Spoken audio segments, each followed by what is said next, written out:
If you are a repair technician and have an LG washing machine circuit board, or if you are a homeowner having an LG washing machine that is not powering on, then today I will tell you how to repair this LG washing machine circuit board with cold testing. In this circuit board, one IC has burst, so we will cut the circuit from the backside. After that, we will proceed to repair it because the company has added silicone inside, which makes it quite time-consuming and a bit challenging to remove. To make the process easier, we will cut the cover from the backside, allowing us to repair it more conveniently. To cut the cover, I will use a mini grinder. First, I will mark the area to ensure I know exactly where to cut. This circuit board is damaged in this specific position. Along with this, I will also check the IPM, Intelligent Power Module, and the rest of the circuit. The IC is significantly bursted. I will cut the cover from this position, then remove a piece from here, and continue removing it up to this point.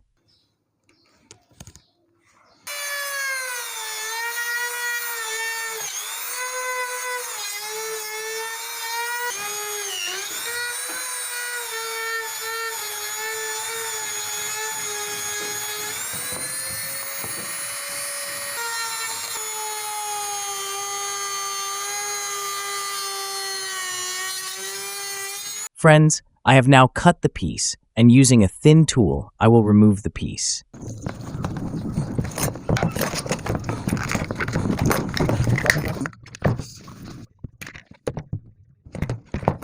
I have now removed the silicon from the backside of the circuit. Now, I will remove this IC from the circuit board and replace it. Along with this, I will also check the circuit's IPM, Intelligent Power Module. If the IPM is damaged, we will replace it and then check whether the circuit is working or not. I have removed the switching IC from the circuit board, and it is severely damaged. I will now replace it. Before installing the new IC, we need to check a few other components, such as the rectifier, the transformer, and the power resistor. If high voltages are present, the chances of the power resistor burning out are quite high. We will check this as well. I have already tested the IPM, and its high side appears to be functioning correctly. There is no issue with it. I will place the multimeter on the table and set it to resistance mode. I've connected the multimeter probes to the power resistor, and it is showing a resistance value of 218 ohms, which is fine. I will now check its fuse. To check the fuse, I have set the multimeter to continuity mode.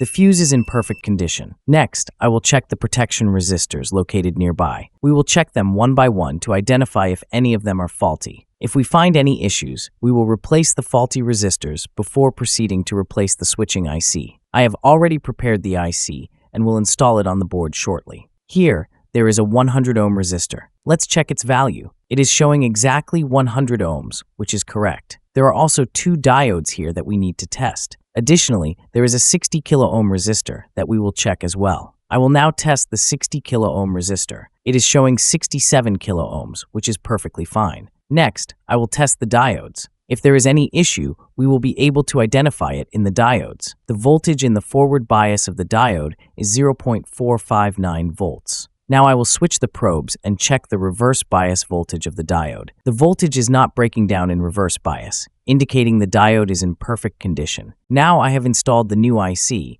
and now the circuit board will work perfectly. Click on the left or right thumbnail to watch our next videos, and subscribe. Thank you.